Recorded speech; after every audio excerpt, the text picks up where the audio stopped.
Hello everyone, welcome to my channel English Grammar Tutorial.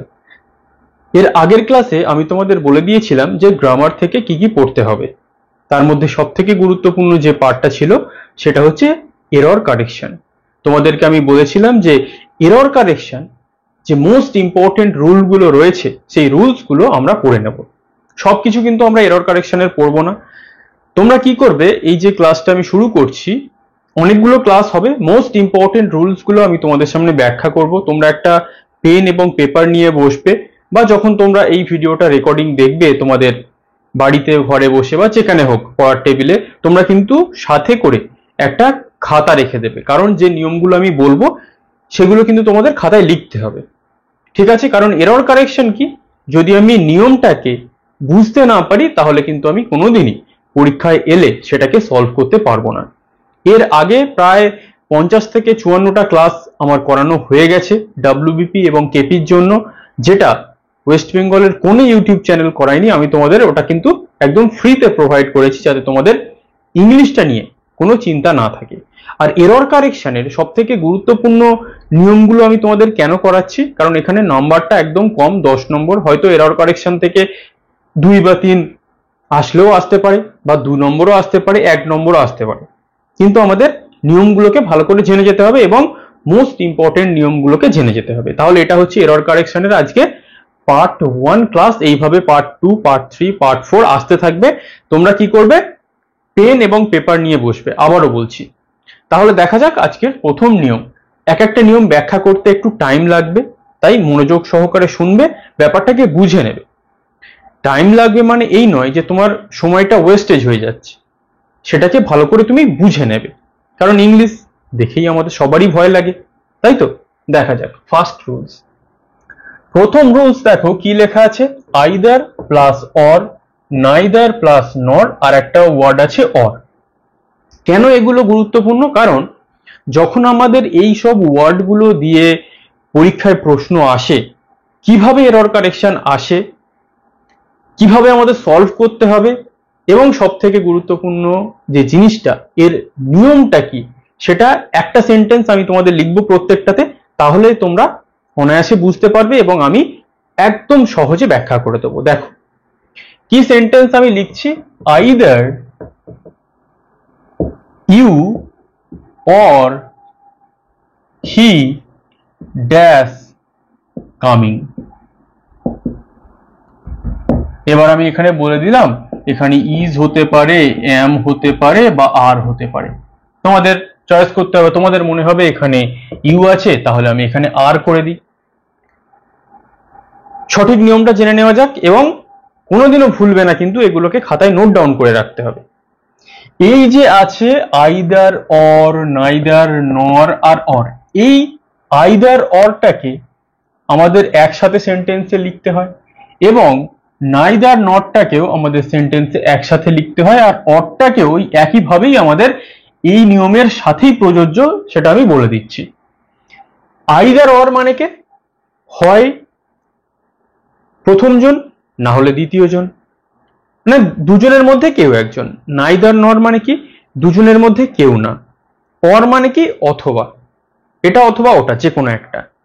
তাহলে এই either you মানে কি, হয় তুমি, আইদার ইউ অর হি, অথবা সে আসছে। তার মানে কি, যে কোনো একজন কিন্তু আসছে, হয় তুমি আসছো না হলে সে আসছে। তাহলে আমরা যখন এখানে এই ভার্বটা বসাবো, সেটা সব সময় এই সেকেন্ড সাবজেক্ট অনুযায়ী বসাবো। আমরা কি জানি, হি এর পরে ইজ বসে।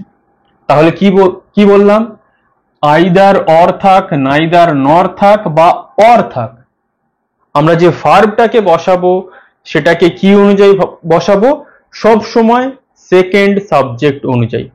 এবং সেকেন্ড সাবজেক্ট যদি সিঙ্গুলার হয় তাহলে সিঙ্গুলার ভার্ব, যদি প্লুরাল হয় তাহলে প্লুরাল ভার্ব। কিরকম ভাবে, সাপোজ ধরো এখানে হি এর পরিবর্তে এখানে রয়েছে ইয়োর ফ্রেন্ডস, আমি লিখতেই পারি ইয়োর ফ্রেন্ডস। তাহলে ইয়োর ফ্রেন্ডসটা কি, এই ফ্রেন্ডসটা প্লুরাল নাম্বার, তাহলে ফ্রেন্ডস এর পর নিশ্চয়ই ইজ বসবে না, এখানে কি বসবে, আর বসবে। সেই জন্য আমি কি বললাম, এখানে শুধু এম ইজ আর নয়, হ্যাভ, হ্যাজ বা ডু ভার্বের যে কোনো ভার্ব, যাই ভার্ব বসুক না কেন, তাহলে আমি কি মনে রাখবো, সেকেন্ড যে সাবজেক্টটা বসছে সেই সাবজেক্ট অনুযায়ী তারপরের ভার্বটা আমি বসিয়ে দেবো। খাতায় লিখে রাখলে আশা করছি ক্লিয়ার। এর বাইরে কিচ্ছু মনে রাখার দরকার নেই, জাস্ট কি মনে রাখবে, আইদার অর, নাইদার নর। আর অর যখনই আমি সেন্টেন্সে দেখতে পাবো তখন প্রথম যে সাবজেক্ট সেটাকে আমি গুরুত্ব দেব না, দ্বিতীয় যে সাবজেক্টটা বসেছে সেই অনুযায়ী আমি ভার্বটাকে বসাবো। ক্লিয়ার? Next second. সেকেন্ড কি আছে, one of, each of, either of, neither of. প্রত্যেকটার পর দেখো একটা করে অফ আছে, এবং এখানে যে নিয়মটা আছে সেটা আমরা একটা সেন্টেন্স লিখি তারপরে ব্যাখ্যা করছি। One of my friends has অথবা হ্যাভ গন টু আমেরিকা। তাহলে ওয়ান অফ মাই ফ্রেন্ডস, আমার অনেকগুলো বন্ধুর মধ্যে একজন বন্ধু কোথায় গেছে, আমেরিকাতে গেছে। তাহলে ওয়ান অফ এর পরে আমি কি বসাবো, হ্যাজ বসাবো না হ্যাভ বসাবো? আগে আমি নিয়মটা বলে দিই। এই যতগুলো ওয়ার্ড রয়েছে, ওয়ান এর পরে অফ, ইচ এর পরে অফ, আইদার এর পরে অফ, নাইদার এর পরে অফ, এরপর যে নাউনটা বসবে সেই নাউনটা কি হবে, অলওয়েজ প্লুরাল, এবং ভার্ব যেটা হবে সেটা অলওয়েজ সিঙ্গুলার। তাহলে কেন নাউনটা প্লুরাল হলো দেখা যাক। ফ্রেন্ডস, ফ্রেন্ডস মানে কি, ফ্রেন্ডের সাথে এস আছে। বন্ধুরা যদি ফ্রেন্ড হতো তাহলে কি একটাই বন্ধু হতো। তাহলে আমার বলার কি দরকার ছিল, ওয়ান অফ মাই ফ্রেন্ড, একটা বন্ধুর মধ্যে একটা বন্ধু, নিশ্চয়ই নয়। আমার 10টা বন্ধু থাকতে পারে, আমার 100টা বন্ধু থাকতে পারে। তাহলে সেই আমার 100টা বন্ধুর জন্যই বা 10টা বন্ধুর জন্যই বা একের বেশি বন্ধুর জন্যই কিন্তু এই যে ফ্রেন্ড ওয়ার্ডটা এটা প্লুরাল হয়েছে, অনেকগুলো বোঝানোর জন্য। তাহলে অনেকগুলো বন্ধুর মধ্যে একজন, ওয়ান, এই one has gone to America, এই একজনই কোথায় গেছে, আমেরিকাতে গেছে। তাই যেহেতু আমাদের মেন সাবজেক্ট হচ্ছে এই ওয়ান, সেই জন্যই আমাদের যে ভার্বটা এখানে বসাতে হবে সেটা কি, সিঙ্গুলার সাবজেক্ট অনুযায়ী। আমাদের কিন্তু ফ্রেন্ডটা এখানে কোনো সাবজেক্ট নয়, এখানে আমাদের সাবজেক্ট কে ওয়ান, আর ওয়ানটাকে থার্ড পারসন সিঙ্গুলার নাম্বার। তাহলে ওয়ান যেহেতু আমাদের সাবজেক্ট হলো, ভার্ব আমাদের হয়ে গেল কি, সিঙ্গুলার ভার্ব। কারণ সিঙ্গুলার সাবজেক্টের সাথে প্লুরাল ভার্ব কখনোই হতে পারে না। তাহলে নিয়মটা কি মনে রাখবে, one of, each of, either of, neither of. যদি তুমি মিনিংটা বা এর অর্থটা ভুলে যাও, ভুলে যেতে পারো, কি ভুললে চলবে না, এগুলোর পর যে নাউনটা বসবে সেটা প্লুরাল। অনেক সময় কিন্তু এররটা এই নাউনেতেও চলে আসে, যে ওয়ান অফ মাই ফ্রেন্ড লিখে দিয়েছে তারপরে কিন্তু হ্যাজ লিখে দেবে গন টু আমেরিকা। তার মানে তুমি নাচতে নাচতে চলে আসবে যে স্যার তো বলেছিলেন, তাহলে আমি নো এররে টিক মেরে বাড়ি চলে আসি, কিন্তু আমি দেখলাম না যে এই নাউনটা সিঙ্গুলার আছে না প্লুরাল আছে।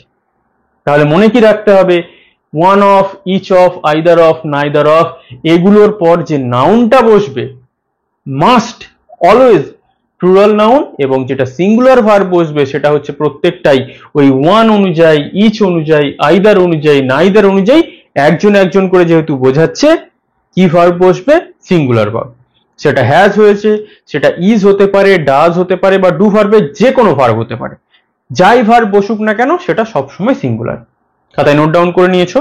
পরের নিয়মে চলে এসো। পরের নিয়মটা কি বলছে, উইথ আছে, উইথ অল আছে, টুগেদার উইথ আছে, অ্যাজ ওয়েল অ্যাজ আছে, অ্যালং উইথ আছে।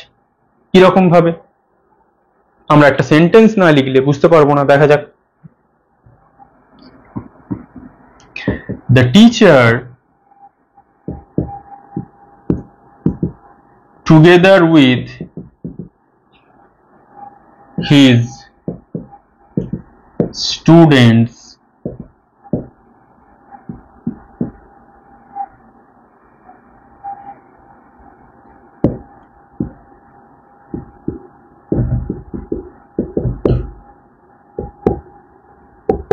come to visit this village.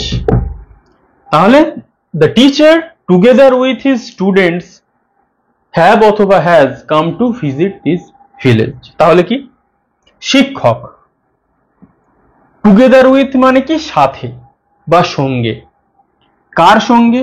তার ছাত্রদের সঙ্গে। কোথায় এসেছে? এই গ্রামেতে এসেছে। কিসের জন্য এই গ্রামেতে এসেছে? গ্রামটাকে ভিজিট করবে, ঘুরে দেখবে বলে। তাহলে এখানে আমাদের কনসেপ্ট কি মনে রাখতে হবে? এখানে যখনই আমাদের একটা সাবজেক্ট থাকবে, এটা হচ্ছে ফার্স্ট সাবজেক্ট বা আমরা বলতে পারি এটা মেন সাবজেক্ট। এই সাবজেক্টগুলোর সঙ্গে যদি তার পাশে উইথ থাকে বা তার পাশে উইথ অল থাকে বা তার পাশে টুগেদার উইথ থাকে বা তার পাশে অ্যাজ ওয়েল অ্যাজ থাকে বা তার পাশে অ্যালং উইথ থাকে এবং তারপরে কোনো একটা নাউনও থাকতে পারে বা কোনো একটা প্রোনাউনও থাকতে পারে, তাহলে এই যে নাউন বা প্রোনাউনটা এর সাথে থাকছে, কেন থাকছে? কারণ এই সাবজেক্টটার সাথে এই নাউনটা আছে, সেইটা বোঝানোর জন্য। কিভাবে দেখা যাক। তাহলে দ্য টিচার কি বলছে? টুগেদার উইথ হিজ স্টুডেন্টস, তার মানে এই স্টুডেন্টসটাকে আমরা একটা নাউন ধরে নিতে পারি। তাহলে এই নাউনটা এই সাবজেক্টের সাথে আছে। কিভাবে আছে? তাহলে এই ছাত্ররা কার সাথে আছে? শিক্ষকের সাথে আছে। তাহলে বোঝার সুবিধার্থে আমি বলছি যে নাউনটা সাবজেক্টের সাথে আছে। অ্যাকচুয়ালি এই সাবজেক্টের সাথে এই যে with, with all, together with, as well as, along with, এর পরে যে নাউন বা প্রোনাউনটা বসছে এইটা বোঝানোর জন্য যে সাবজেক্টের সাথে এইটার একটা কানেকশন রয়েছে বা এর সাথে রয়েছে। কিন্তু যেটা আমাদের মনে রাখতে হবে, এর পরে যে ভার্বটা বসবে সেটা অলওয়েজ এই ফার্স্ট সাবজেক্টটা অনুযায়ী। তাহলে এখানে দ্য টিচার কি সিঙ্গুলার সাবজেক্ট, যদি টিচার্স হতো, এস যুক্ত হতো, তাহলে ওটা প্লুরাল হয়ে যেত। যেহেতু এখানে টিচার আছে, আমরা কি করে দেবো? এখানে হ্যাজটাকে সঠিক করে দেবো, হ্যাভটাকে কেটে দেবো। কারণ আমরা কি জানি? The teacher third person singular number. যদি আমি বলতাম the teachers together with his students, যদি আমরা টিচারের জায়গায় একটা এস যুক্ত করে দিতাম, তাহলে অনেকগুলো শিক্ষক হয়ে যেত, সেটা প্লুরাল সাবজেক্ট হয়ে যেত, তাহলে কিন্তু আমাদের এই হ্যাভটা সেখানে সঠিক হয়ে যেত। কিন্তু আমরা ভুল কি করি? আমরা দেখি এই যে স্টুডেন্টসটা, এটা যেহেতু প্লুরাল আছে, আমরা এখানে হ্যাভে টিক মেরে দিয়ে বাড়ি চলে আসি। কেন টিক মেরে দিয়ে বাড়ি চলে আসি? কারণ আমরা নিয়মটা সঠিক জানি না। তাহলে আজকের পর থেকে নিয়মটা সঠিক জেনে নিলে, তাহলে এই সাবজেক্ট গুলোর পর with, with all, together with, as well as, along with যাই থাকুক না কেন, তারপরে যে নাউন বা প্রোনাউনটা বসবে সেটা সিঙ্গুলার, প্লুরাল যাই হোক আমার দেখার দরকার নেই। কেন দেখার দরকার নেই? কারণ ওটা অনুযায়ী সাবজেক্ট ভার্ব আমার বসবে না। ভার্ব কি অনুযায়ী বসবে? প্রথম সাবজেক্ট অনুযায়ী। খাতায় নোট ডাউন কমপ্লিট। পরের নিয়মে চলে এসো। কি বলছে? এ নাম্বার অফ আর দা নাম্বার অফ, খুবই ভাইটাল। আগে দেখে যাক, একটা সেন্টেন্স লিখি আমি। A number of students have অথবা has participated in the test। তাহলে আমি কি বলছি? A number of students have participated in the test, কিছু সংখ্যক বা কিছু স্টুডেন্টস এই পরীক্ষায় অংশগ্রহণ করেছে। কিচ্ছু মনে রাখার দরকার নেই। এ নাম্বার অফ আর দা নাম্বার অফ এর পরে যেটা মনে রাখবে তোমরা, এর পরে যে নাউনটা বসবে সেই নাউনটা কি? Always plural. কি মনে রাখবে? Always plural. যেমন এখানে স্টুডেন্টস হয়েছে, এটা কিন্তু কখনো স্টুডেন্ট হবে না, বা যাই নাউন বসুক সেটা কিন্তু কখনো সিঙ্গুলার হবে না, অলওয়েজ প্লুরাল। কিন্তু এরপরে যে ভার্বটা বসবে দ্যাট ইজ ভাইটাল। যদি এ নাম্বার অফ থাকে তারপরে প্লুরাল ভার্ব, যদি দা নাম্বার অফ থাকে, আমি যদি এটা এর পরিবর্তে দা করে দিই তাহলে সিঙ্গুলার ভার্ব। তাহলে যদি এ নাম্বার অফ থাকে, এ নাম্বার অফ থাকলে হ্যাভ হয়ে গেছে, দা নাম্বার অফ থাকলে হ্যাজ হয়ে যাবে। এছাড়া বি ভার্ব, এম ইজ আর এর ক্ষেত্রে বা ডু ভার্বের ক্ষেত্রে ওই একই রুলস প্রযোজ্য। তাহলে এ নাম্বার অফ, এখানে যদি আমি একটা ডু ভার্ব বসাতে চাই, তাহলে যদি আমি এ নাম্বার অফ লিখি তাহলে আমি লিখবো কি? প্লে। আর যদি আমি দা নাম্বার অফ লিখি তাহলে আমি কি লিখবো? প্লেজ। কারণ দা নাম্বার অফটা কি? এ নাম্বার অফ এর পরে প্লুরাল ভার্ব হয়ে গেল কি প্লে, দা নাম্বার অফ এর পরে যেহেতু সিঙ্গুলার ভার্ব সেই জন্য হয়ে গেল প্লেজ। ঠিক আছে, তাহলে দা নাম্বার অফ, সেটা যে কোনো ভার্ব বসুক না কেন, কি আমরা মনে রাখবো একটা শর্টে, এ নাম্বার অফ এর পরে plural verb, the number of এর পরে সিঙ্গুলার ভার্ব, ব্যাস এইটুকু মনে রাখলেই এনাফ। ক্লিয়ার? নেক্সট নেক্সট কি বলছে, much, little, much more, much less. অনেক সময় আমাদের কি করে, এইগুলো দিয়ে তারপর একটা ফিল ইন দ্য ব্ল্যাঙ্কস দিয়ে দেয় এবং সেখানে কি ভার্ব বসবে সেটা আমাদের দিয়ে দেয়। একটাই ট্রিক, কি মনে রাখবে, যে এই প্রত্যেকটা ভার্ব কি থার্ড পারসন সিঙ্গুলার নাম্বার। তাহলে যদি আমি বি ভার্ব বসাই তাহলে আমাকে ইজ বসাতে হবে, যদি আমি হ্যাভ ভার্ব বসাই তাহলে আমাকে হ্যাজ বসাতে হবে, যদি আমি ডু ভার্ব বসাই তাহলে আমাকে ডাজ বসাতে হবে। ডু ভার্বের আন্ডারে যাই ভার্ব পড়ুক না কেন আমরা জানি প্লে, এই সরি এস বা ইএস যুক্ত হয়, ওই একই রুলস প্রযোজ্য। তাহলে আমি বলতে পারি মাচ হ্যাজ বিন ডান, অনেক কাজ করা হয়ে গেছে, তাহলে আমি কি বসালাম, হ্যাজ বসালাম। তাহলে আমরা কি মনে রাখবো, একদম সহজে মনে রাখবো, এগুলো প্রত্যেকটা ওয়ার্ড হচ্ছে একটা সিঙ্গুলার ওয়ার্ড, সেই জন্য সিঙ্গুলার সাবজেক্ট আমাকে কি করতে হবে, বসাতে হবে। নেক্সট, খুবই ভাইটাল, অনেক পরীক্ষায় এসে থাকে, time and tide, bread and butter, early to bed and early to rise. অনেক সময় আমরা কি জানি, যদি দুটো সাবজেক্ট অ্যান্ড দিয়ে কানেক্ট হয়, আমরা অনেক সময় কি দেখি, যখন দুটো সাবজেক্ট অ্যান্ড দিয়ে কানেক্ট হয় সেই সাবজেক্টটাকে আমরা প্লুরাল ধরে নিই এবং তারপরে আমরা প্লুরাল সাবজেক্ট বসাই। বাট এগুলো হচ্ছে একটা করে ফ্রেজ, যেমন সময় এবং জোয়ার ভাটা, ব্রেড অ্যান্ড বাটার আমরা বলি যেটাকে রুটি এবং রুজি বলে থাকি, early to bed and early to rise মানে কি তাড়াতাড়ি শুতে যাওয়া এবং তাড়াতাড়ি উঠে পড়া। এই যে ফ্রেজগুলো রয়েছে, এই প্রত্যেকটা ফ্রেজ কি,